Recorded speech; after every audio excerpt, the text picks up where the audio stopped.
वो आपने जो इक्विलैटरल ग्लास प्रिज्म वाला पूछा है उसको ही पहले कर लेते हैं। पहले इसी को कर लेते हैं।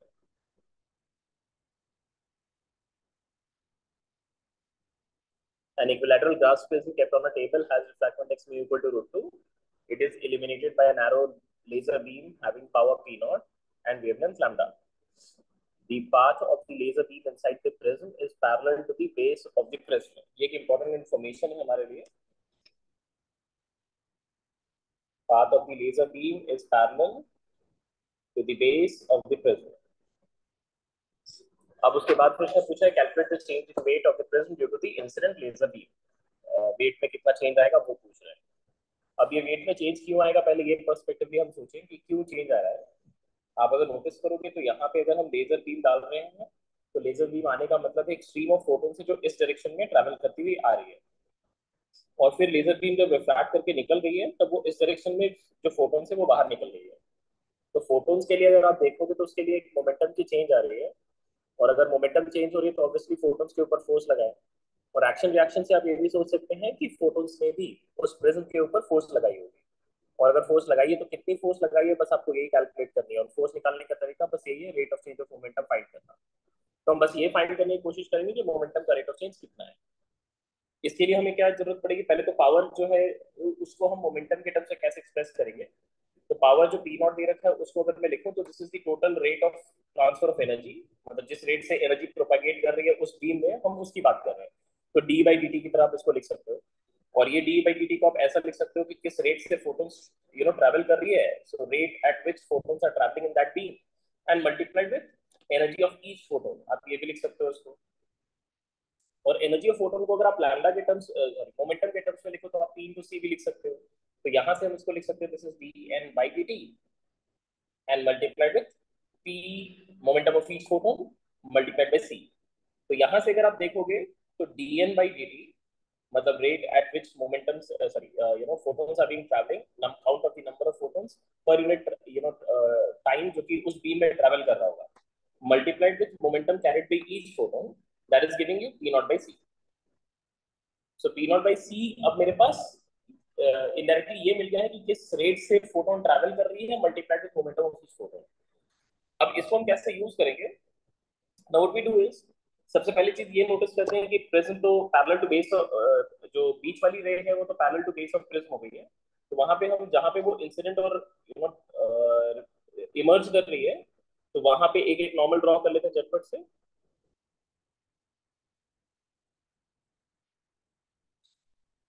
आपको पता है आप ये डायरेक्टली भी कर सकते थे, वैसे जो मतलब जो मैं भी बोलने वाला हूँ ये डायरेक्टली भी कंक्लूजन ड्रॉ किया जा सकता था कि जब हम मिनिमम डेविएशन ऑफ प्रिज्म का केस कंसिडर करते हैं तभी आपका जो प्रिज्म के अंदर का जो रे है वो parallel parallel to base of prism होती है।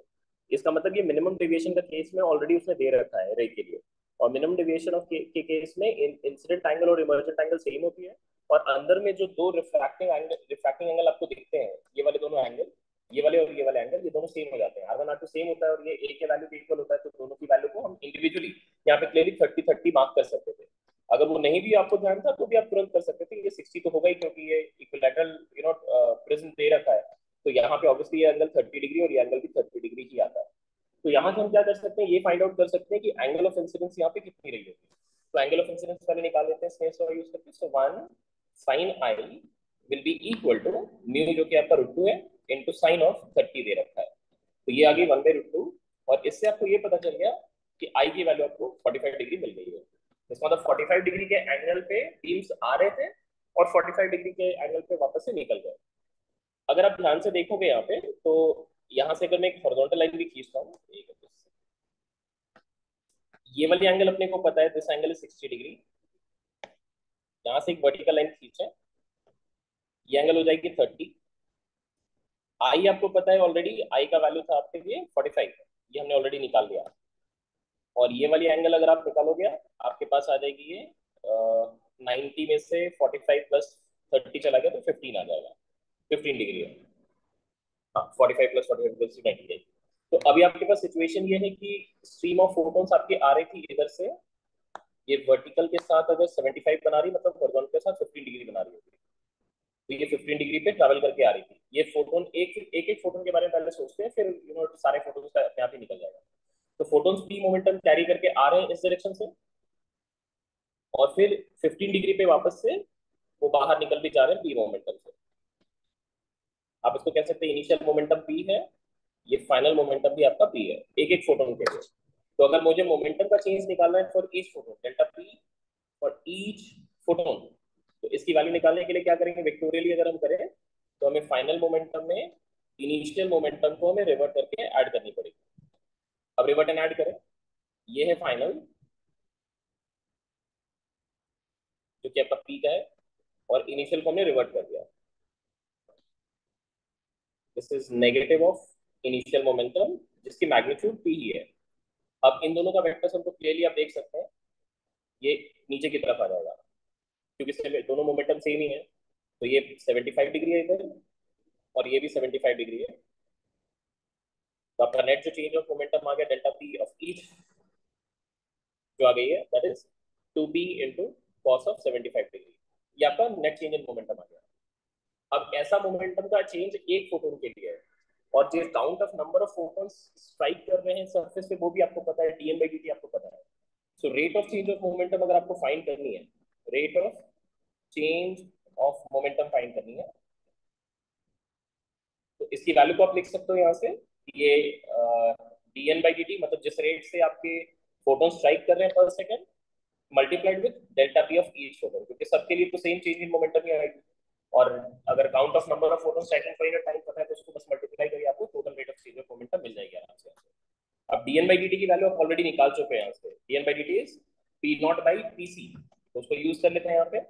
तो इसको लिखा हमने पी नॉट जो पावर दिया हुआ था डिवाइडेड बाई पी इंटू सी, और change in momentum of each photon कितने हैं हमारे पास, 2p into cos of 75 degree. यहाँ से ये p और ये p कैंसल आउट हो गया, और ये बन गया आपके पास 2p नॉट बाई सी, और cos 75 को आराम से निकाल सकते हैं, cos a cos b plus sin a sin b, मतलब इसको 45 प्लस 30 लीजिए, तो cos a हो जाएगा 1/√2, cos b हो जाएगा आपका हाफ, फिर minus of cos a plus b लिखा ना मैंने, तो cos a cos b ना √3/2 and minus of 1/√2 into 1/2, and therefore this becomes, ये 2√2 तो कॉमन आउट होकर हटा ही देंगे इससे, ये कैंसिल आउट हो जाएगा, ये आ जाएगा √3 minus 1 into P not divided by √2 times of C. ये आपकी वैल्यू आ गई है।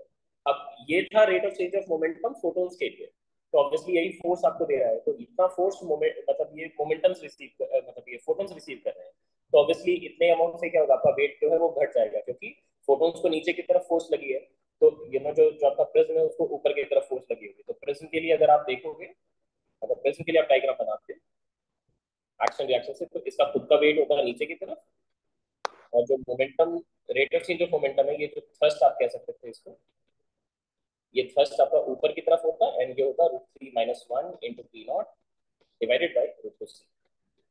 और ये वाली वैल्यू इसने पूछी थी, calculate the change in weight of the prism due to the incident rays of air. So this is the change in weight, ये वाली टर्म ही आपकी चेंज इन वेट हो जाएगी।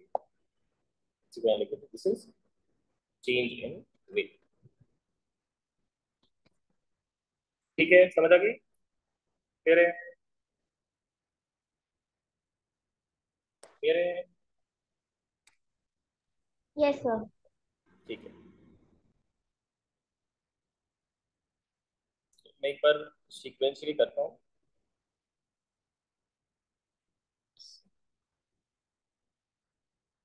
The minimum kinetic energy needed by an alpha particle to cause the nuclear reaction, एक nuclear reaction दे दिया है, in a laboratory frame is n in mega electron volt, assuming that nitrogen is at rest in laboratory frame, मास दे रखा है, सबका atomic mass दे रखा है, और आपसे n पूछा गया है, मतलब कितनी काइनेटिक एनर्जी चाहिए वही पूछा गया है। तो इस न्यूक्लियर रिएक्शन में अगर आप देखोगे तो रिएक्टेंट्स है आपके पास नाइट्रोजन और हीलियम का न्यूक्लियस, ये है रिएक्टेंट्स, और ये है आपके प्रोडक्ट। एक वजह से तो सबसे पहले हम क्या करेंगे, यहाँ पे पहले मास डिफेक्ट कैलकुलेट कर लेते हैं।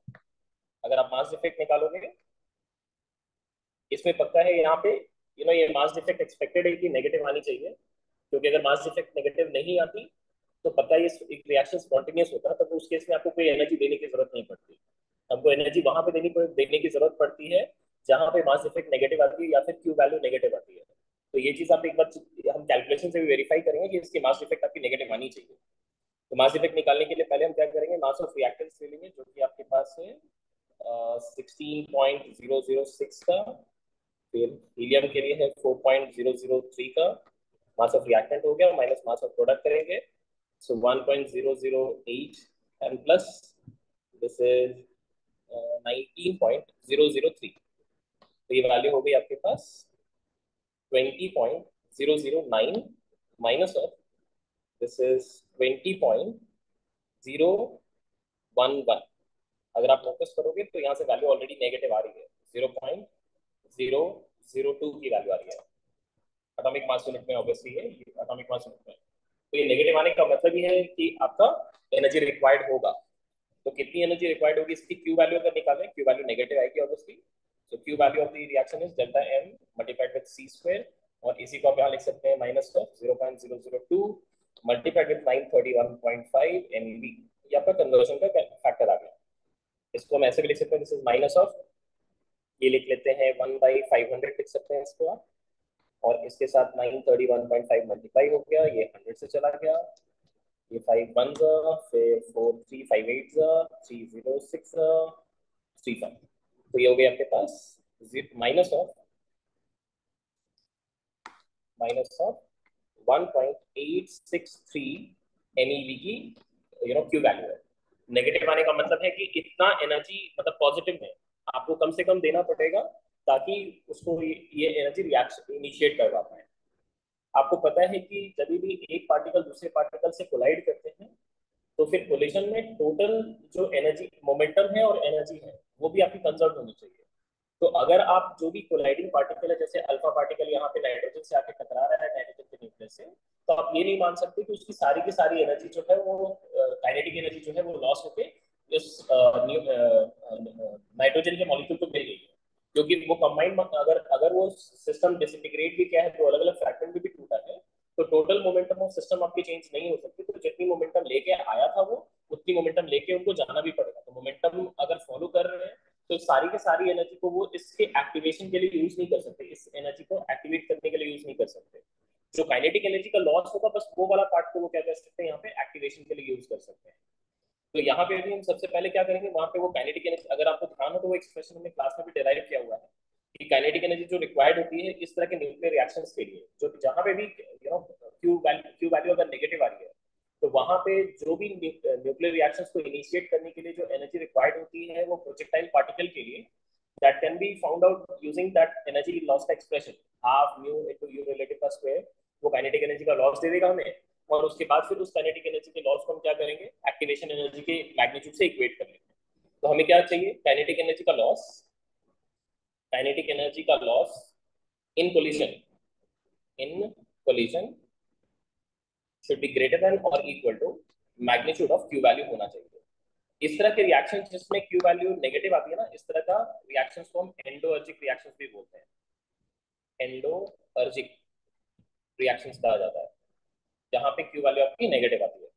तो यहाँ पे फिलहाल के लिए अभी हमें क्यू वैल्यू तो पता चल ही चुकी है, तो यहाँ से हम काइनेटिक एनर्जी का लॉस आराम से निकाल सकते हैं। तो हो जाएगा half M M by M plus M into V, मतलब उसमें से अगर आप नोटिस करोगे तो उसने बोला था कि हीलियम पार्टिकल को ही आपको भेजना है उसके पास, ये अगर वी नॉट से मान लो जा रहा है और यहाँ पे आपका नाइट्रोजन था, ये रेस्ट पे था, दिस वाज एट रेस्ट, ये क्वेश्चन में उसने कह रखा था। तो अगर आप काइनेटिक एनर्जी का लॉस निकालोगे तो half mu into V naught minus of 0 का होल स्क्वायर करोगे and that should be greater than और इक्वल टू 1.863 MeV कर रहे होंगे। यहाँ से अगर आप देखोगे तो यहाँ से आपको मिल जाएगा half m into V not square, यही आपको चाहिए kinetic energy. This should be greater than और equal to 1.863 into m plus m over m।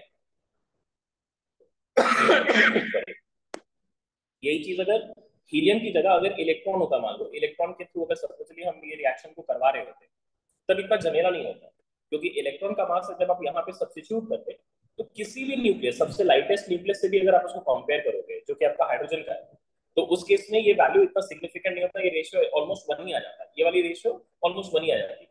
But ये वन किस केस में नहीं आएगा, जहां पे आप ऐसे पार्टिकल को यूज करो जो इलेक्ट्रॉन नहीं है, उनमें डेफिनेटली ये सिग्निफिकेंट चीज होगी जो कि वन के क्लोज नहीं होने वाली है।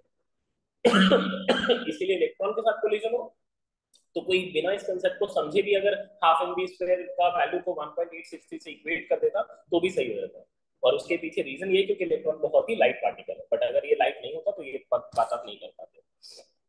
अब हम वैल्यूज को आराम से सब्स्टिट्यूट कर सकते हैं यहाँ पे। This will come out to be 1.863 into यहाँ पे 4 प्लस 16 डिवाइडेड बाई 16 कर सकते हैं। वो मैं यहाँ पे इतना ज्यादा फर्क नहीं पड़ेगा कि 4.003 लिख रहा हूँ या नहीं, 16.006 लिख रहा हूँ या नहीं, जो भी वैल्यूज दिए हुए थे, क्योंकि इसमें आपको रेशो चाहिए, वो रेशो में इतना ज्यादा फर्क नहीं पड़ेगा। 16×4 = 20 हो गया, यहाँ पे ये 5/4 हो गया। यहाँ से 4 से हटा देते हैं इसको, तो ये हो जाएगा 0.4268 तो ये हो गया 5 × 40, 5 × 44, 5 × 20, 24। तो यहाँ से सॉरी कितना एमईवी का वैल्यू चाहिए सॉरी तो उसने एग्जैक्टली ये एनर्जी पूछी थी आपसे कितनी एनर्जी चाहिए, तो हमने वैल्यू को निकाल लिया। तो यही हमारा फाइनल आंसर होगा, 2.44 एमईवी आंसर होना चाहिए।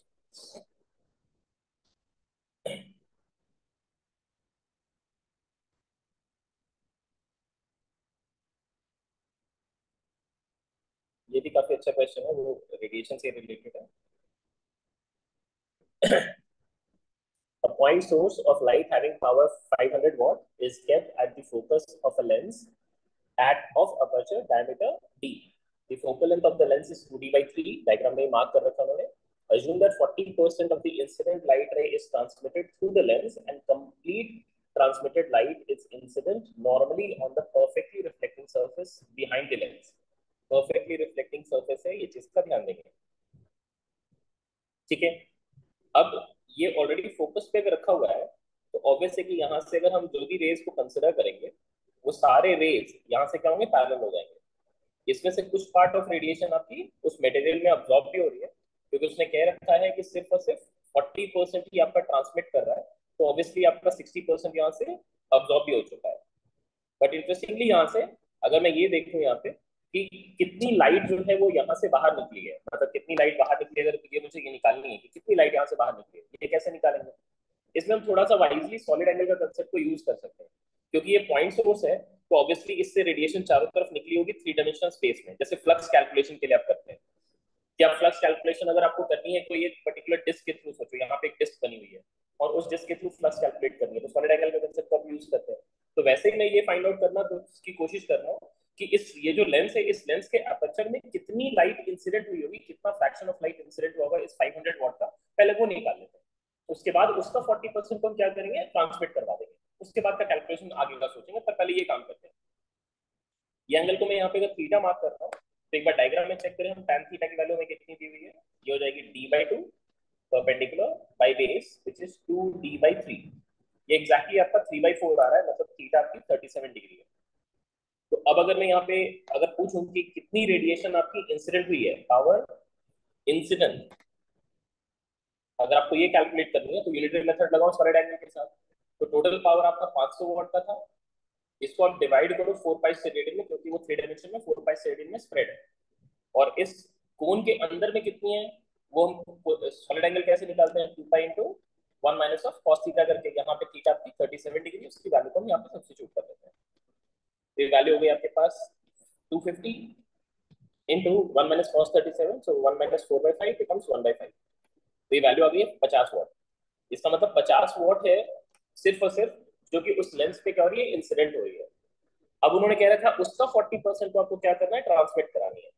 सो देयरफॉर पावर ट्रांसमिटेड अगर हम कैलकुलेट करेंगे, पावर ट्रांसमिटेड, तो that will be coming out to be equal to, ये लिख सकते हैं हम 40% मतलब 40/100 ऑफ 50 वॉट। तो डेसिमल्स गए, ये आपका मिल गया आपको 20 वॉट। इसका मतलब 20 वॉट का बेसिकली पावर आपका ट्रांसमिट हुआ है। एंड अगर आप नोटिस करोगे तो ये लाइट बीम जो है ये पैरेलल टू प्रिंसिपल एक्सिस है। इसका मतलब है यूनिफॉर्म इंटेंसिटी का ही होगा, इसमें स्प्रेडिंग आउट का कोई झमेला नहीं है। तो यहाँ पे आप ऐसे सोच सकते हैं कि ये जो सर्कुलर सेक्शन होगा उस लेंस का, ये लेंस का सर्कुलर सेक्शन, इस पे लाइट रे जो आके इंसिडेंट हो रही होगी,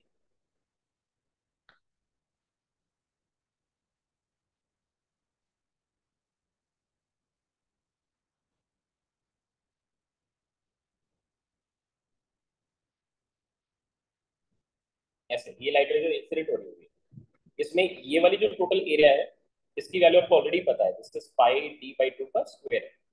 तो अगर मुझे लाइट रे की इंटेंसिटी चाहिए कि मतलब इस लाइट बीम, ये जो लाइट बीम आ रही है उसकी इंटेंसिटी चाहिए, intensity of light beam falling on mirror, वहां पे मिरर रखा हुआ था, परफेक्टली रिफ्लेक्टिंग सर्फेस। अच्छा ठीक है, तो ये सर्फेस, ठीक है सर्फेस ही लिख देता हूँ। Intensity of light beam falling on surface behind lens, behind lens, इसे अगर मैं आई कह रहा हूँ तो वो पावर पर यूनिट एरिया हो जाएगा। तो ये पावर ट्रांसमिटेड जो था, ट्रांसमिटेड पर यूनिट एरिया का, तो ये वैल्यू आपको मिल गई है 200, सॉरी 20, 20 डिवाइडेड बाई ए, आपको वॉट पर मीटर स्क्वायर में मिल जाएगा। ठीक है, सो ये आपको इंटेंसिटी मिल गई है। अब आपको ये पता है ऑलरेडी कि जब हमें रेडिएशन की वजह से जो फोर्स निकालनी होती है और नॉर्मल इंसिडेंस हो रही है, तो नॉर्मल इंसिडेंस में जो पावर फोर्स लगती है वो क्या होती है, 2IA/c लगती है। तो हम इसको डायरेक्टली यूज कर सकते हैं यहाँ पे। सो देयरफॉर जो फोर्स एक्सर्ट हो रही है that will be equal to 2IA/c हो जाना है। अब IA की वैल्यू तो ऑलरेडी आपको दिख रही है 20 है, तो 2 टाइम्स ऑफ 20 लिख सकते हैं। और यहाँ पे c स्पीड ऑफ लाइट जो है 3 × 10⁸, इसको मल्टीप्लाई कर सकते हैं। तो ये हो गया आपके पास 40/3 मतलब 13.33 इंटू 10⁻⁸, जिसको आप 1.33 इंटू 10⁻⁷ भी लिख सकते हो। ये आपका न्यूटन में, यही आपका फाइनल आंसर है। क्लियर है? ठीक है, समझ आ गई सबको? क्लियर है? Yes sir. Yes sir. ठीक है,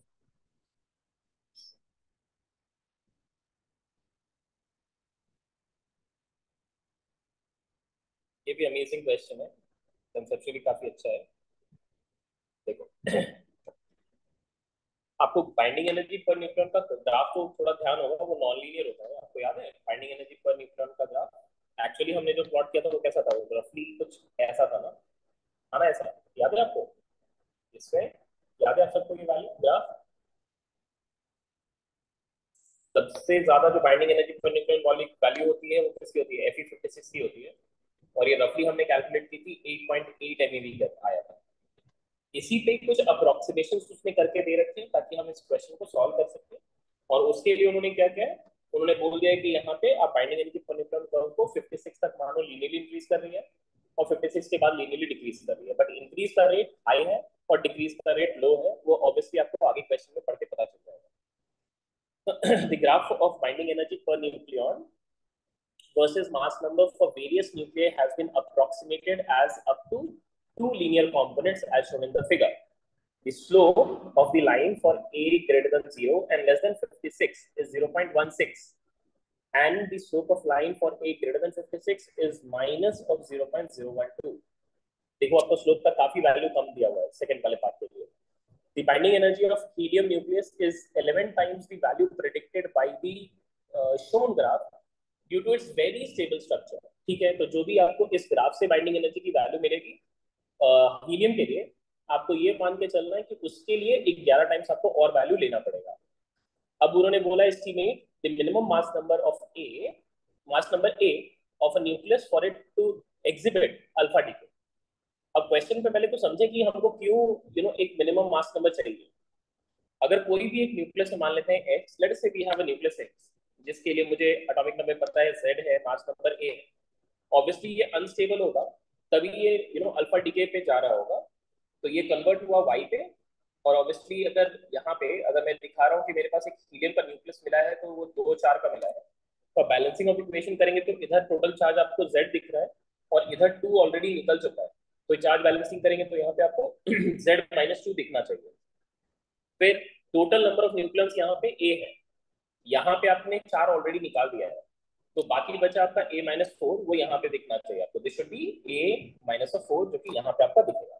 ठीक है, अब कोई भी रिएक्शन अगर स्पॉन्टेनियसली हो रही है, क्योंकि उसने बोला है कि आप minimum mass number of nucleus निकालो जिससे वो खुद से अल्फा डीके कर पाए, तो ये तभी होता है जब आपके प्रोडक्ट्स रिएक्टेंट से ज्यादा स्टेबल होते हैं। अगर आपको ध्यान हो तो ये चीज आपके लेक्चर में बहुत पहले ही कवर्ड है कि कोई भी रिएक्शन को स्पॉन्टेनियस स्प्रेड करना है तो आप ये चेक करिए कि प्रोडक्ट्स आपके each of the product should be more stable compared to each of the reactant. अब यहाँ पे आपके पास इसका इनडायरेक्ट सा मतलब ये भी निकलता है कि अगर मैं binding energy per unit nucleon curve में चेक करूं तो जितनी ज्यादा binding energy per unit nucleon की न्यूमेरिकल वैल्यू होती है उसकी स्टेबिलिटी उतनी ही ज्यादा होती है। जितनी ज्यादा बाइंडिंग एनर्जी पर न्यूक्लियॉन की वैल्यू मतलब जो भी एलिमेंट्स आपको इस कर्व में ऊपर की तरफ दिखेंगे वो सारे एलिमेंट्स के न्यूक्लियस क्या होंगे, ज्यादा स्टेबल होंगे। तो इसी वजह से यहाँ पे आपको बस ये ध्यान रखना है कि जो बाइंडिंग एनर्जी हमें रिएक्टेंट साइड का मिल रहा है, रिएक्टेंट साइड का मिल रहा है और उसकी बाइंडिंग एनर्जी प्रोडक्ट साइड के बाइंडिंग एनर्जी से कम होनी चाहिए। बस इस चीज का थोड़ा सा ध्यान रखना पड़ेगा, ठीक है, क्योंकि ये वाली टर्म्स को हमें ज्यादा स्टेबल दिखाना पड़ेगा। This should be more stable nucleus compare to X Z A, मतलब इससे आपका डेफिनेटली आपका ज्यादा स्टेबल होना चाहिए। और इसी से हम ये कंक्लूजन ड्रॉ कर रहे हैं कि binding energy of products should be greater than or equal to binding energy of reactants. Limiting case में हम उसको जस्ट इक्वेट कर देंगे क्योंकि उसी से हमें वो मिनिमम वैल्यू मिलेगी रिएक्टेंट्स, ठीक है। बस ये काम हमें करना है। अब बाकी है इसका कैलकुलेशन वाला पार्ट, ठीक है। ये समझने के लिए बस आपको यही समझना था। अब बस कैलकुलेशन वाले पार्ट पे जाते हैं, ठीक है, एक एक करके वैल्यूज पे जाते हैं। सबसे पहले तो हमें हीलियम की बाइंडिंग एनर्जी की जरूरत पड़ेगी वैल्यू, तो बाइंडिंग एनर्जी पहले हीलियम की निकाल लेते हैं। इस स्ट्रेट लाइन की अगर हम इक्वेशन लिखें, ये वाले स्ट्रेट लाइन की अगर हम इक्वेशन लिखें y equal to mx plus c use करो तो binding energy per unit nucleon is equal to 0.16 into y equal to mx लिखना है तो ये हो जाएगा, ठीक है। अब यहां से ही हम बाइंडिंग एनर्जी हीलियम के binding energy per unit nucleon हम यहाँ पे उस हीलियम न्यूक्लियस के लिए कैलकुलेट कर सकते हैं और ये हो जाएगा 0.16 इनटू 4 हो जाएगा, तो ये आ गया आपके पास 0.64। बट उसने ये बोल रखा है कि ये एक्चुअल नहीं है, आपको इसका 11 टाइम्स करना है, तो इसीलिए यहाँ पे मैं 11 का फैक्टर भी मल्टीप्लाई कर दे रहा हूँ एक साथ, ठीक है। तो ये मैंने 11 से भी मल्टीप्लाई कर दिया, सो 11 4 जा 44, 11 6 जा 66, 66 प्लस 4 इज 70, तो ये 7.04 आ जाएगा MeV में। तो ये हमने टोटल बाइंडिंग एनर्जी कैलकुलेट कर ली है, ठीक है। ये बाहर हटा दे रहा हूँ क्योंकि मुझे बाइंडिंग एनर्जी मिल चुकी है, ठीक है। I have calculated binding energy from the graph. Binding energy per unit nucleon की वैल्यू पता थी, नंबर ऑफ न्यूक्लियॉन्स हमने मल्टीप्लाई करी, नंबर ऑफ न्यूक्लियॉन्स हमने, अच्छा नहीं एक चीज है, binding energy per unit nucleon, हाँ ठीक है ठीक है। तो ये हमें binding energy of helium nucleus पता चल गई है।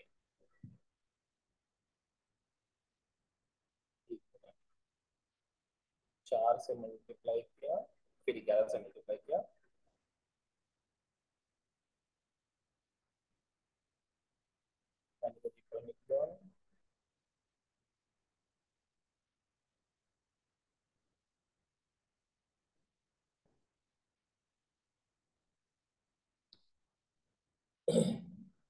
ये बाइंडिंग एनर्जी नहीं है, ये तो binding energy per unit nucleon की वैल्यू है ना। ये बाइंडिंग एनर्जी पर न्यूक्लियॉन की वैल्यू है क्योंकि यहाँ पे ये देखो, अब ध्यान से देखो, ये बाइंडिंग एनर्जी पर न्यूक्लियॉन कर्व दे रखी है और अगेंस्ट है, तो यहाँ पे जो भी आपके पास न्यूक्लियॉन का काउंट है उसके साथ जब आप मल्टीप्लाई करोगे इसके स्लोप को मल्टीप्लाई करोगे, y को नेक्स्ट लगा रहे हैं सीधे से तो स्लोप का 0.16 है और इसके साथ 4 मल्टीप्लाई किया तो हमें ये बाइंडिंग एनर्जी पर न्यूक्लियॉन वैल्यू मिली 0.64 की, और उसके साथ 11 मल्टीप्लाई करना होगा और उसके बाद फिर हमें 4 फिर से मल्टीप्लाई करना पड़ेगा ताकि हम एक्चुअली उसकी बाइंडिंग एनर्जी को कैलकुलेट कर पाए, क्योंकि ये जो वैल्यूज हमें दे रखे हैं उन्होंने, ये तो बाइंडिंग एनर्जी पर न्यूक्लियॉन है, हमको तो टोटल बाइंडिंग एनर्जी चाहिए और टोटल बाइंडिंग एनर्जी निकालने के लिए हमें वापस से क्या करना पड़ेगा, फोर्सेस को मल्टीप्लाई करना पड़ेगा, ठीक है। तो ये चीज का थोड़ा सा बस ध्यान देना, ये नॉन लीनियर ये लीनियर ग्राफ है, इस वजह से हम यहाँ पे इसको 4 से मल्टीप्लाई किया है, अदरवाइज ये तो प्रैक्टिकल वैल्यूज होते हैं जो आप नेचर में देखते हैं। तो हमें बाइंडिंग एनर्जी ऑफ हीलियम अगर निकली है, बाइंडिंग एनर्जी ऑफ हीलियम लिखनी है, तो हम यहाँ पे सीधे से भी यहाँ पे इसको मल्टीप्लाई कर रहे हैं 4 से, तो 4 times of 7.04 and that becomes 28.16 MeV हो गई है। This is binding energy of helium, not binding energy per unit nucleon. अब सिमिलर तरीके से हमें क्या करना है, अभी हमें कैलकुलेट करना है, अभी मुझे इनके लिए कैलकुलेट करना पड़ेगा, एक है ए के लिए और एक है ए माइनस जेड के लिए। ऑब्वियसली आपको समझ आना चाहिए, ये सब हायर मास नंबर एलिमेंट्स के लिए है, हायर मास नंबर के एलिमेंट्स होते हैं वही आपके अल्फा डी के पे जाते हैं, जनरली 210 से भी ज्यादा मास नंबर वाले एलिमेंट्स होते हैं, तो इसलिए ये हायर मास नंबर वाले हैं, तो आपको इस वाले ग्राफ पे आना पड़ेगा। अब इस सेक्शन में सबसे पहली चीज है आपको इसका वैल्यू चाहिए होगा कि what is the equation of this particular graph. इस ग्राफ का इक्वेशन क्या है आपको ये फाइंड करना पड़ेगा। अब एक बार ये करते हैं। तो हमने क्या किया यहाँ पे, व्हाट वी डू इज, इसकी सबसे पहले तो मुझे 56 Fe56 का बाइंडिंग एनर्जी का वैल्यू चाहिए होगा, ये वाला वैल्यू चाहिए होगा। What is this numerical value, पहले तो ये चाहिए होगा। और इसको निकालने के लिए हम वापस से इस इक्वेशन को यूज कर लेते हैं। इस इक्वेशन को यूज करेंगे तो ये वाली वैल्यू आपको मिलेगी यहाँ पे। Fe56 के लिए ये वाली वैल्यू आपको मिलने वाली है जो यहाँ पे, यहाँ का value, this will B 0.16 into 56। Value आएगी आपके पास 16 इंटू 6 इज 96, तो 6 9, 16 इंटू 5 इज 80, 89, तो 8.96 की वैल्यू आ रही है। हमने जो वैल्यूज प्रैक्टिकली प्रैक्टिकली जो देखा था वो 8.8 एमईवी का था। ठीक है, उससे काफी क्लोज वैल्यू दिया हुआ है, बहुत वियर्ड वैल्यू नहीं दिया उन्होंने। तो ये कोऑर्डिनेट्स हो गए। अभी इसकी इक्वेशन को हम लिखते हैं। इसकी इक्वेशन को लिखने के लिए हम क्या करेंगे, y minus Y one equal to M into X minus X one कर देंगे। तो y मतलब binding energy per unit nucleon minus of Y one, मतलब ये मैं Fe46 को यूज कर ले रहा हूँ। तो 8.96 इज इक्वल टू एम, जो कि उसने दे रखा है minus of 0.012 into X minus X one, मतलब ए माइनस ऑफ 56 हो जाएगा। तो वैल्यू को एक बार वापस से रीअरेंज कर लेते हैं। तो binding energy per unit nucleon आ रही है आपके पास नेगेटिव ऑफ 0.012 इंटू ए, और ये हो जाएगा आपके पास 12 into 56, 12 6 72, 12 into 5 is 60, 60 plus 7 is 67, एक दो तीन, तीन जगह पे डेसिमल है, तो ये 0.672 आ रही है। और इसके साथ फिर आपको ऐड करना है 8.96 को, तो वैल्यू हो गई माइनस ऑफ 0.012 ए, प्लस ये हो गया आपके पास 2 7 6 13, 9 6 15 16, और फिर 8 1 9, 9.632। ये हो गया आपकी बाइंडिंग एनर्जी पर न्यूट्रॉन की वैल्यू एक ऐसे एलिमेंट के लिए जिसका मास नंबर आपको जिसका मास नंबर आपको ए पता है। अब हम इस कंडीशन को यूज करेंगे कि binding energy of product should be greater then binding energy of reactant. Condition को यूज करें तो हमें बाइंडिंग एनर्जी पर न्यूट्रॉन वैल्यू दे रखी है। तो प्रोडक्ट्स में हमारे पास है ए माइनस जेड वाला, तो इसको लिख सकते हैं minus of 0.012 A minus Z, sorry A minus 4 and plus 9.632। ये तो है बाइंडिंग एनर्जी पर न्यूक्लियन, और इसके साथ नंबर ऑफ न्यूक्लियन जो कि आपका ए माइनस जेड है ये भी मल्टीप्लाई करना पड़ेगा। प्लस अभी प्रोडक्ट साइड में आपके पास एक और थे, हीलियम था, उसका है 28.16। ये हो गया प्रोडक्ट साइड का। तो प्रोडक्ट का बाइंडिंग एनर्जी निकल गया। अब रिएक्टेंट्स का लिखेंगे, रिएक्टेंट में तो एक ही है, वो न्यूक्लियस ऑफ एक्स है, तो this should be greater than और equal to minus of 0.012 into A plus 9.636, this whole quantity multiplied with A। Binding energy per nucleon की वैल्यू से हमने नंबर ऑफ न्यूक्लियंस को भी मल्टीप्लाई कर दिया। अब हमारे पास करेक्ट है। अब हम इसको बस इसको सॉल्व करनी है, थोड़ा सा मेहनत करना पड़ेगा। अच्छा, ये A माइनस जेड नहीं है, वापस से यहाँ पे A माइनस 4 है, ये A माइनस 4 है।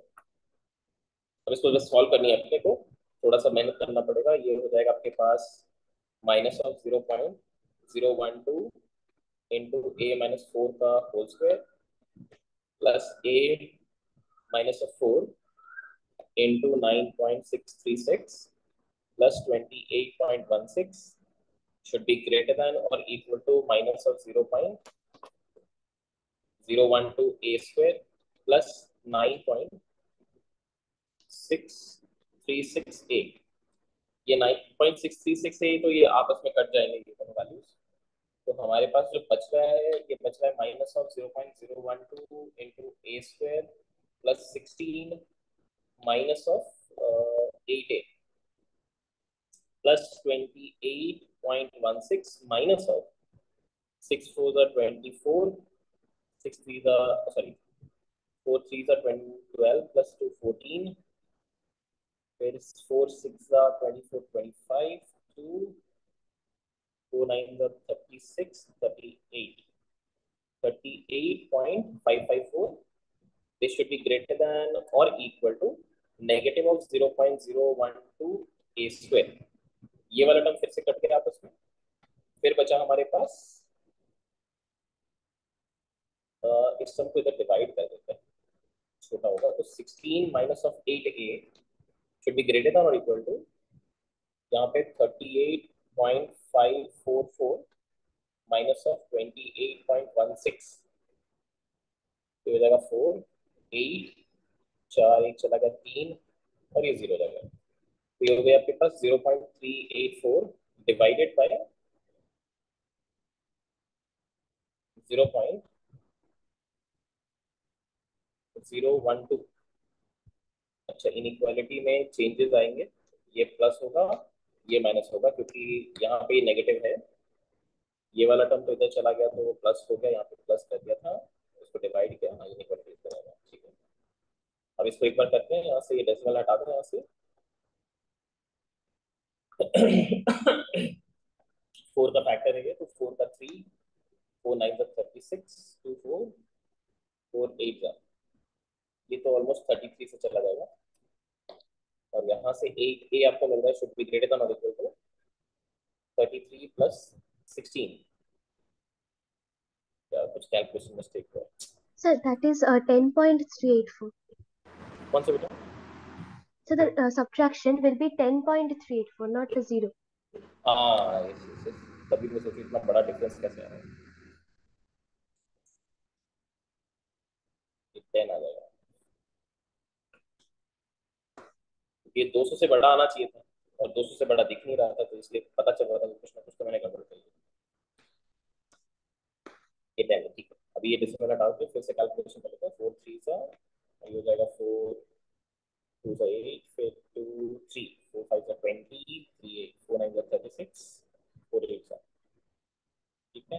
चलो आप प्रेस 24 3 का फैक्टर है, 3 8 सा 24, 3 6 सा 18, 3 6 सा 18, therefore 8a का value should be greater than और equal to 866 plus 16, so 882, and therefore 8 should be greater than or equal to, अभी भी गड़बड़ आ रहा है, ये तो 100 के आसपास आ रहा है,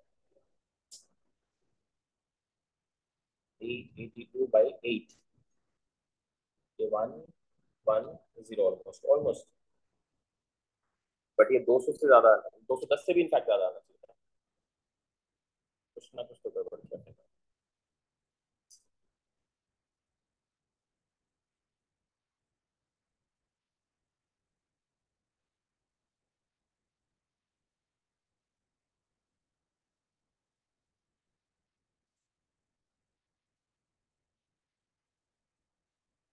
y minus y1 is m into x minus x1,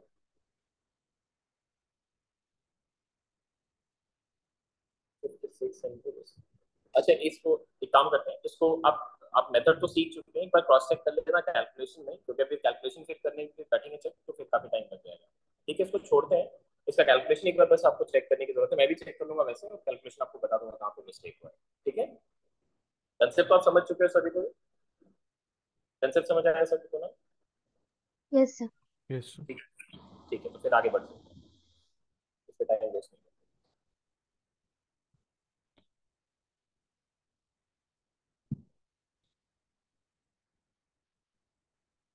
आप मॉडर्न फेज में हमेशा, मतलब मॉडर्न फेज से क्यों, पूरे जेई के पेपर में ही मैं बोलूंगा, आप हमेशा ये एक्सपेक्ट करना कि आप लेंदी लेंदी कैलकुलेशन बेस्ड क्वेश्चन आपको मिलेंगे मिलेंगे, तो डर के घबरा के भागना नहीं, और घर पे अगर कैलकुलेटर यूज करो तो बिल्कुल मत करना, ये मैं पूरे साल भर ही बोलता हूँ आप लोगों को, कैलकुलेटर नहीं यूज करना है, तो ये चीज एकदम अभी आपको समझ में आएगा कि कितना इंपॉर्टेंस है जब आप जेई का एग्जाम दोगे, उसमें लंबे लंबे कैलकुलेशन होने ही होने हैं, कम से कम 3 4 क्वेश्चन ऐसा होगा जिसमें बहुत ज्यादा कैलकुलेशन मिलेगा, तो कोशिश करना कि उसको लास्ट में अटेम्प्ट करने के लिए एटलीस्ट बिना कैलकुलेशन वाला या कम कैलकुलेशन वाला जो क्वेश्चन है पहले वो अटेम्प्ट कर लिया जाए, और उसके बाद फिर उस पर वापस से घूम के आए तो करेंगे। एनीवेज अभी इस पे आगे आगे चलते हैं। In a beam of neutrons, the particles are having a kinetic energy of 0.0327 electron volt. If half-life of neutron is 693 seconds, neutron एक अनस्टेबल पार्टिकल है, तो इसीलिए अगर वो फ्री न्यूट्रॉन रहेगा तो वो डिसइंटीग्रेट कर जाता है, तो इसीलिए वो कह रहे हैं कि वो डिसइंटीग्रेट कर रहा है. What fraction of neutrons will decay before the beam advances by 10 meters? तो 10 मीटर अगर ये बीम एडवांस कर जाता है तो उतने के बीच में कितने फ्रैक्शन ऑफ न्यूट्रॉन्स आपके डिके कर रहे हैं, आपको ये फाइंड करना है. सबसे पहले हमको ये फाइंड करना पड़ेगा कि कितने देर तक, मतलब कितना टाइम इंटरवल की बात करूं, कितने देर तक ये टाइम लगाया है उसको 10 मीटर को ट्रैवल करने में. अगर ये टाइम बहुत छोटा है 693 सेकंड के बीच में, तब ये काम बहुत ही आसान होगा. अब ये मैं आपको समझाता हूँ, कैलकुलेशन की हेल्प से ही समझाता हूँ. सबसे पहले काइनेटिक एनर्जी की हेल्प से हम क्या करेंगे, वहां पे वेलोसिटी निकाल लेते हैं. तो हमें क्या करना है, हाफ एम वी स्क्वायर को 0.0327 इतना इलेक्ट्रॉन वोल्ट में ले लेना है. इसको अप्रोक्सीमेटली 0.33 ही लिखा जा सकता है, कैलकुलेशन से कुछ खास फर्क नहीं पड़ने वाला आपको. 0.33 लिख रहे हैं क्योंकि इसको फिर 1/3 लिख पाएंगे, और इलेक्ट्रॉन वोल्ट बोल रखा है तो 1.6 इंटू 10⁻19 आपको करना पड़ेगा. तो अब ये जूल्स में कन्वर्ट हो गया. इसको नेक्स्ट स्टेप में लिखते हैं, this is 1/3 of 1.6 into 10⁻19 joules है. और यहाँ से वी स्क्वायर की वैल्यू को निकालते हैं, तो ये 2 भी मल्टीप्लाई करना पड़ेगा, डिवाइडेड बाय मास करना पड़ेगा. मास की वैल्यू को 1.67, ये जो 1.67 है इसको हम 5/3 लिख लेते हैं, कैलकुलेशन इजी होगा.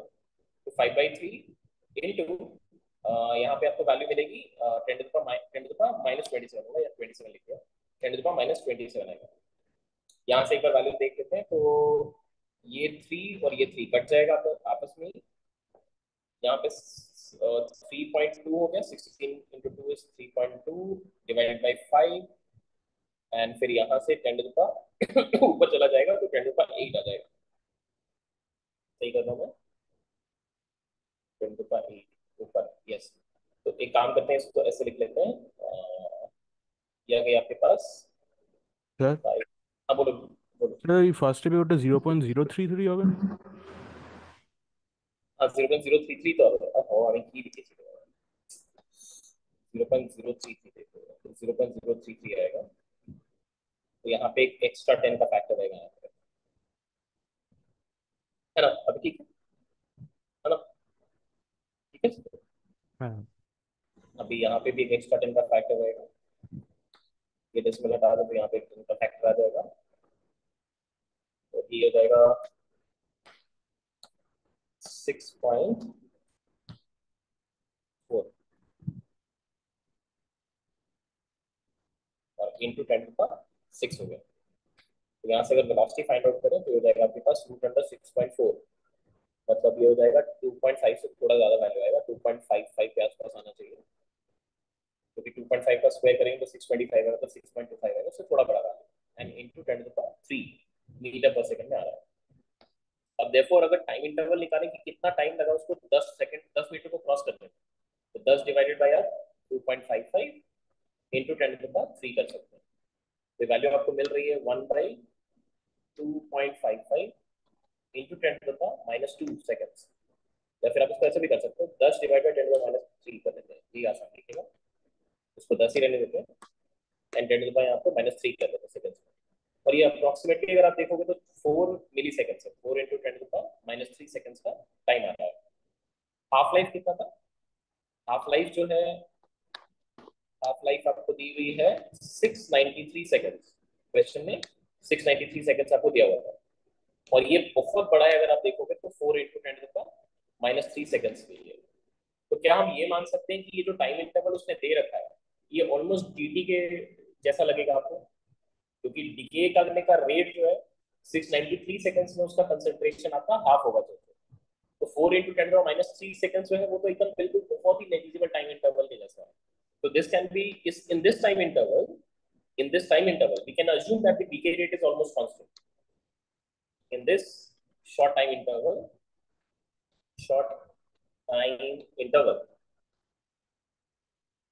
decay rate can be assumed to be constant. इसको कांस्टेंट की तरह ट्रीट की जा सकती है. एंड therefore अब हम एक बार इक्वेशन जल्दी से फ्रेम करें, तो हमारे पास डीके इक्वेशन क्या रेट है, dn by dt with a negative sign is minus of lambda into n. तो dn is the number of neutrons that has disintegrated in a time interval of dt. तो dn by n अगर आप इसी का magnitude निकालें तो यही वो रिक्वायर्ड फ्रैक्शन है। और ये अच्छा ये माइनस राइट हैंड साइड में एक साइड में तो मैंने डाल ही दिया। तो ये फ्रैक्शन अगर चाहिए तो क्या हो जाएगा, लैम्डा इनटू सिंपली dt हो जाएगा, लैम्डा मल्टीप्लाई बाय dt। और लैम्डा आपको पता है 0.693 डिवाइड बाय t हाफ होता है। और इसी के साथ आपको क्या करना है, बस ये टाइम इंटरवल dt को मल्टीप्लाई करना है। तो अब इसी को करो जल्दी से। तो this is 0.693 divided by half life, तो आपको देखिए रखा है 693, और इसके साथ dt मल्टीप्लाई करना है जो कि है 4 × 10⁻³ सेकंड। यहाँ पे ये 1000 आ जाएगा, ये 1000 फिर ऊपर चला जाएगा, तो 4 × 10⁻⁶ फ्रैक्शन में आ रहा है। मतलब सिर्फ और सिर्फ 4 × 10⁻⁶ fraction of the total concentration of the neutrons, वो बेसिकली उस 10 मीटर के ट्रैवल में डिसइंटीग्रेट करेगा।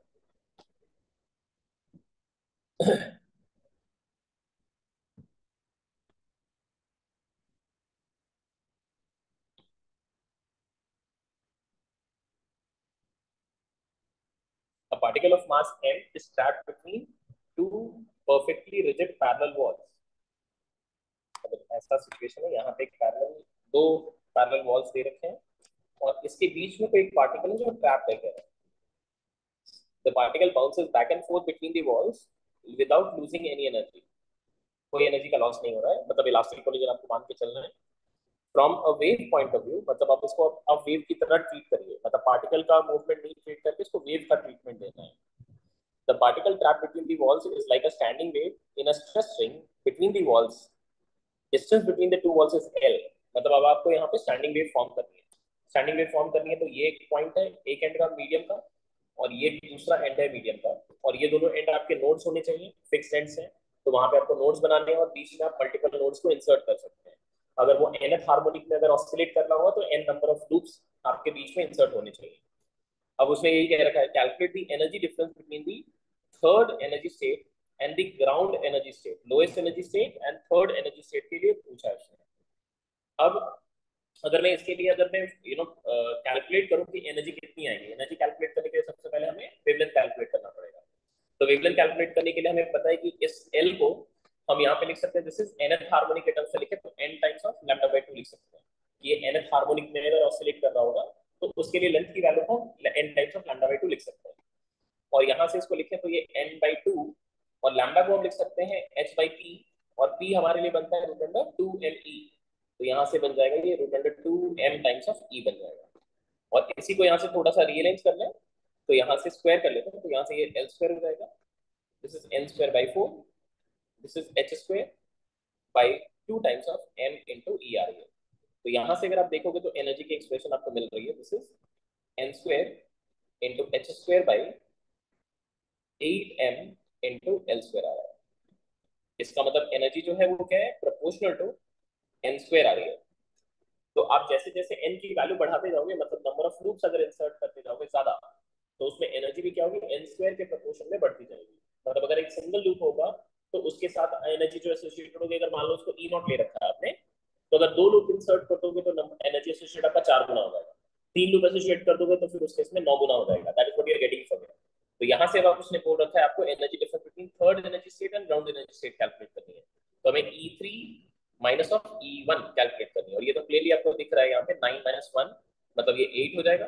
8 टाइम्स ऑफ h²/8 ml आया, यहाँ से ये h कट गया और ये हो गया h²/ml। ये आपका आंसर हो जाएगा। This is option A. Next है option B, calculate the ground energy state if the mass of the particle is 1 milligram and separation between the separation between the walls is 1 centimeter। ठीक है, calculate कर लेते हैं। उसको ground state चाहिए, मतलब n = 1 चाहिए। तो यहाँ से ये लिख सकते हैं h²/8m into l²। वैल्यू को सब्स्टिट्यूट करें, h तो आपका प्लैंक्स कांस्टेंट है, तो इसकी वैल्यू को हम वापस से लिख सकते हैं, 6.67 को लिखते हैं 20/3।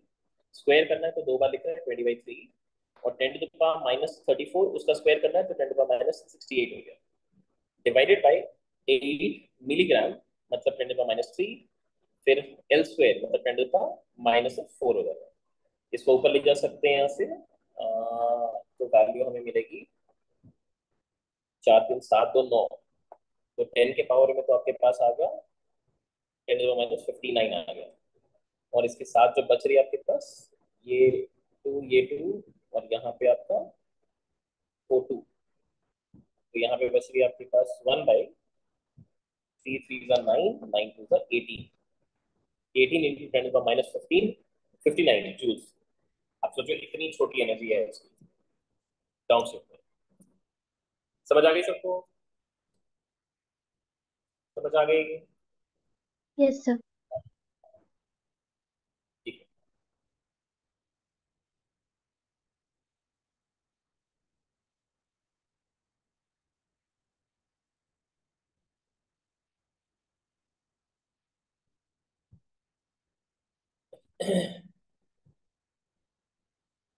ये भी रेडिएशन प्रेशर से बहुत ही सिंपल क्वेश्चन है, बट अगर आप स्ट्राइक कर पाए आपको तब आपको बहुत सिंपल लगेगा, अगर स्ट्राइक नहीं किया तो फिर मुश्किल लगेगा। इसने कह रखा है कि एक हॉरिजॉन्टल बीम ऑफ लाइट हमने ले रखा है और उसमें इंसिडेंट लाइट जो है वो एक मिरर पे इंसिडेंट हो रही है जो कि 45 डिग्री पे इंक्लाइंड है। अब उसने ये भी कह रखा है कि मिरर जो है 20% लाइट को ऑब्जॉर्व कर लेते हैं क्योंकि 80% ही रिफ्लेक्ट कर रहा है। Find the direction in which the mirror experiences force due to the incident light. तो किस डायरेक्शन में वो फोर्स एक्सपीरियंस कर रहा है, तो ये फाइंड करना है। इसको फाइंड करने के लिए बहुत ही सिंपल सा लॉजिक यूज कर सकते हैं। पहले तो ये देखिए आप कि हमारे पास ये मिरर जो दे रखा है ये 45 डिग्री पे इंक्लाइन है। तो अगर मैं इसका नॉर्मल ड्रॉ करूंगा, नॉर्मल अगर ड्रॉ करें, ये होगा नॉर्मल इसका, जो ऑब्वियसली 45 डिग्री हॉरिजॉन्टल के साथ होगा। नॉर्मल भी आपका 45 डिग्री हॉरिजॉन्टल के साथ होगा। ये एंगल भी आपको 45 डिग्री दिखनी है।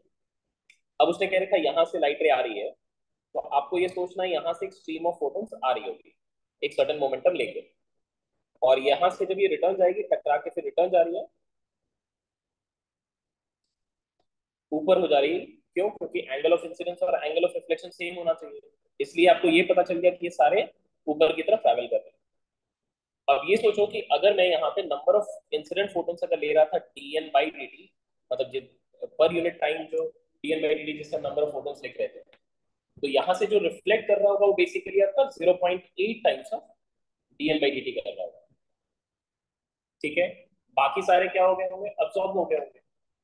तो ऑब्वियस है कि मोमेंटम भी अगर आप फाइनली लिखोगे कि कितना मोमेंटम ये सारे एक एक फोटोन्स कैरी कर रहे थे, तो अगर एक एक फोटोन अगर मान लो कि p मोमेंटम कैरी कर रहा था, एक एक फोटोन अगर p मोमेंटम कैरी कर रहा था, तो जाते वक्त तो वो p मोमेंटम ही लेके जा रहा है, बट साथ में आपको ये देखना पड़ेगा कि 0.8 काउंट ऑफ फोटोन्स ही हैं जो अब आपके पास बचे हैं फिर पिछले के कंपैरिजन में।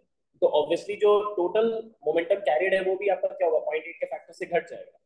तो मोमेंटम का चेंज तो आपको क्लियरली यहाँ से दिख रहा है कि मोमेंटम आपका चेंज हुआ है, और मोमेंटम चेंज हुआ है तो आप क्लियरली देख सकते हैं कि हमें फोर्स को एक्सर्ट करना पड़ेगा।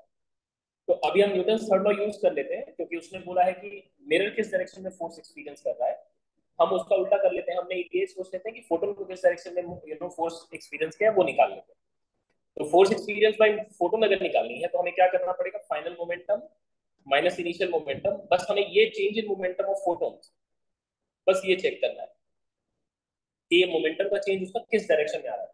आपको ऑब्वियस है कि फोर्स मोमेंटम के चेंज के डायरेक्शन नहीं होता है, बस ये चीज हम यूज करेंगे, एक्सप्लॉइट करेंगे फैक्ट की तरह। तो फाइनल मोमेंटम हमारा किस तरफ है, इस डायरेक्शन में, ये इसमें है। आप लिख सकते हैं कि फाइनल मोमेंटम है which is 0.8 times of the initial momentum. So आप यहाँ पे लिख सकते हैं dn/dt into the momentum of each photon, और इनिशियल को आप रिवर्ट करके ऐड कर रहे हो, तो इनिशियल को हमने रिवर्ट कर दिया और ये ऐड भी किया, तो ये रिवर्टेड एंड एडेड वैल्यू है। So this is initial momentum का reverted value, which is dn/dt multiplied with p। अब इन दोनों का वेक्टर सम करें तो इससे मुझे रिजल्टेंट डायरेक्शन मिल गया। तो ये डायरेक्शन में आपका फोर्स एक्सर्ट हुआ है, दिस इज ऑन फोटो।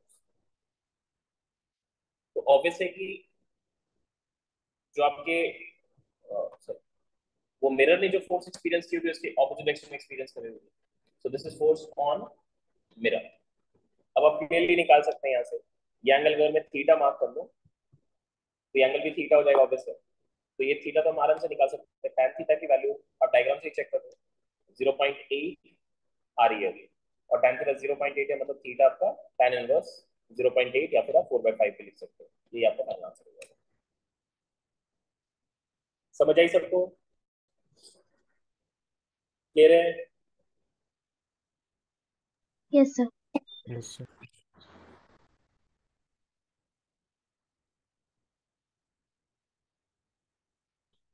ये एक्सरे से अच्छा क्वेश्चन है। when applied when the voltage applied to an X-ray tube increases from 10 to 20 kilovolt, the wavelength difference between K alpha line and the short wave cutoff of continuous X-ray spectrum increases by a factor of 3. Identify the target element. Take 4 by 3 R is approximately 1200 angstrom. R is Rydberg constant और उसके बाद फिर वो approximation जो SC by lambda का हमको पता ही है वो वाला वैल्यू से दे देता है। पहले एक बार जस्ट एक बार जल्दी से देख लेते हैं कि हमें इसमें कंसेप्ट क्या यूज करनी है। अगर आपको याद हो तो इंटेंसिटी ऑफ एक्सरे को हमने अगेंस्ट वेवलेंथ प्लॉट किया था, तो उसका ग्राफ कुछ ऐसा था। अभी मैं सिर्फ और सिर्फ एक्सरे एक्स के अल्फा फोटोन की बात कर रहा हूँ, बाकी में इंटरेस्टेड नहीं हूँ मैं, तो इसलिए मैंने एक ही पीक दिखा रखा है। ये आपको पता है दिस इज लैम्डा फॉर के अल्फा, और ये आपको पता है दिस इज लैम्डा मिन। दोनों को निकालने का तरीका अलग अलग है। लैम्डा मिन जो है वो आपकी एक्सेलरेटिंग पोटेंशियल पे डिपेंडेंट होती है, और लैम्डा जो के अल्फा है वो आपकी एलिमेंट डिपेंडेंट होती है। अगर आप लैम्डा मिन निकालना चाहते हैं तो आपको क्या करना पड़ता है? लैम्डा मिन निकालने के लिए क्या करते हैं? एच सी ओवर लैम्डा मिन। इसको क्या करते हो आप? ई इंटू ई ए करते हो। बट अगर आपको लैम्डा ऑफ के अल्फा निकालना है तो आप क्या करते हो? 1 by lambda of k alpha, that will be r into z minus 1 का square into 1 by 1 minus of 1 by 4, and that becomes r into 3 by 4 into z minus of 1 का square करना है।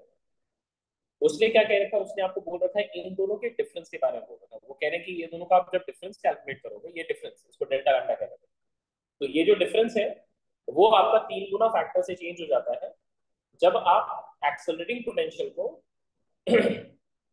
जब आप एक्सेलरेटिंग पोटेंशियल को 10 kilo volt से वो 20 kilo volt पे लेके जाते हो। तो बस इसी फैक्ट को हम यूज करते हैं। तो डेल्टा लैम्डा की वैल्यू अगर मुझे लिखनी है तो हमें क्या लिखना पड़ेगा? लैम्डा ऑफ के alpha minus of lambda minimum. बस ये काम हमें करना पड़ेगा। तो लैम्डा ऑफ के अल्फा की वैल्यू तो आपको ऑलरेडी दिख रही है यहाँ पे। ये वाली वैल्यू देखो, आपको लैम्डा ऑफ के अल्फा को यहाँ से मिल जाएगा। तो इसको हम लिख सकते हैं यहाँ पे this will be equal to 4/3r into 1 by z minus of 1 का होल स्क्वायर। एंड लैम्डा मिन निकालनी है तो फिर इसको लिख सकते हैं हम H C by E into D A लिख सकते हैं। अब ये वाली वैल्यू ऑलरेडी उसने दे रखी है आपको। 4/3r का वैल्यू 1200 दे रखा है उसने, तो इसको मैं लिख सकता हूँ यहाँ पे 1200 एंगस्ट्रॉम में है obviously, divided by z minus of 1 का होल स्क्वायर करने का। और माइनस ऑफ ये वाले टर्म भी अगर आपको एंगस्ट्रॉम में निकालना है तो आपको पता है एनर्जी आप 12400 डिवाइड बाय एनर्जी लिखते हैं यहाँ पे, तो इसको भी मैं लिख देता हूँ 12400 and divided by energy in energy in electron volt. ठीक है। अब एनर्जी तो आपको पता है वो 10 किलो वोल्ट एक बार दे रखा है उसने, और एक बार उसने दे रखा है आपका 20 किलो वोल्ट है। तो बस यहीं पे सब्स्टिट्यूट कर लेते हैं। बस देखो कंडीशंस को यूज करेंगे। When the applied voltage to an X-ray tube increases from 10 to 20, the wavelength difference between K alpha and short cut of continuous X-ray increases by a factor of 3.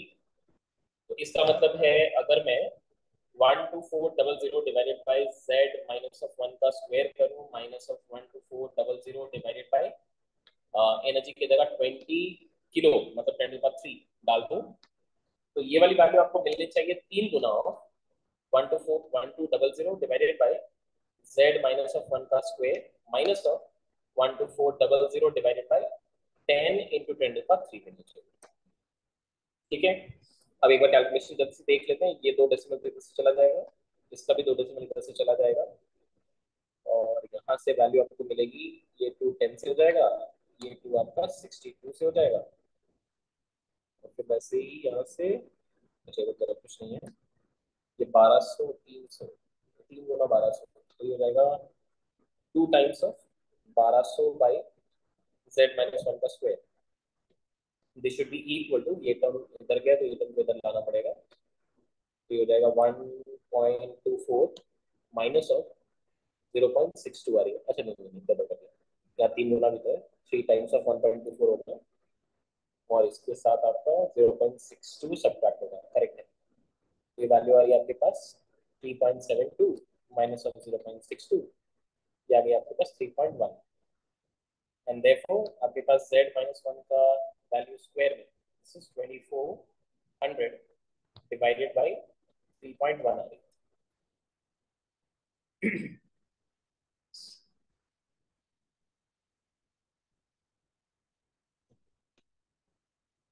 इस decimal को हटाते हैं, यहाँ पे एक और डेसिमल आ जाएगा, तो z माइनस 1 का होल स्क्वायर का वैल्यू को हम लिख सकते हैं 24,000 इंटू 30 इंटू 1 प्लस 1/30। 1/30 तो ऑब्वियसली बहुत छोटा नंबर हो जाएगा 1 के कंपेरिजन में, तो बाइनोमियल अप्रोक्सीमेशन को यूज कर पाएंगे। तो इसको मैं अभी नेक्स्ट स्टेप में लिख ले रहा हूँ, ये 24,000 डिवाइडेड बाई 30 इंटू 29, सॉरी 31/30 हो गया, 31/30 नहीं नहीं सॉरी 29/30 हो जाएगा, क्योंकि ऊपर जाएगा तो -1 एक आ जाएगा, तो ये 29/30 हो जाएगा। एक बार डेसिमल हटा लेते हैं, 2 3 3 यहाँ पे 80 से चला जाएगा, तो यहाँ पे वैल्यू आ रही है आपके पास z माइनस 1 की वैल्यू आ रही है square root of 80 into 29 divided by 3। ये वैल्यू आपके पास आ रही है 26.67 और इंटू 29, 26.67 इंटू 29, वैल्यू बहुत आसपास की है दोनों, तो अरिथमेटिक मीन और ज्योमेट्रिक मीन बहुत पास में होना चाहिए। तो geometric mean of the two numbers है, तो इसका अरिथमेटिक मीन भी निकालेंगे तो ऑलमोस्ट सेम ही आना चाहिए। तो इसको अप्रोक्सीमेट करके लिखना है 26.67 प्लस 29 डिवाइडेड बाई 2 होना चाहिए। आप सबको लॉजिक समझ आ रहा है मैंने क्या किया? लॉजिक समझ आ रहा है मैंने किस बेसिस पे इसको लिखा है? दो नंबर जिसको आप मल्टीप्लाई करते हो, अगर वो बहुत पास के वैल्यूज है, बहुत पास के वैल्यूज है, तो फिर उस केस में उनका ज्योमेट्रिक मीन निकालोगे और अरिथमेटिक मीन निकालोगे तो ऑलमोस्ट सेम ही आएगा। आप ये क्रॉस चेक कर सकते हो। तो यहाँ से इसकी वैल्यू हो जाएगी ये 29 और 26 कितना होगा, 35 45 55 55.67 डिवाइडेड बाई 2, तो ये हो गया 27.8 अप्रोक्सीमेटली आ रही है। तो देखो z की वैल्यू होती है 28.8 और 28.8 हो गई, मतलब यहाँ पे नियरेस्ट क्या हो गया इंटीजर में, ये 29 हो जाएगा। तो z आपका 29 होना चाहिए। तो एक ऐसा एलिमेंट है जिसका z आपका 29 है। आई होप आप सबको समझ आ गई क्वेश्चन, क्लियर है सबको? Yes, sir.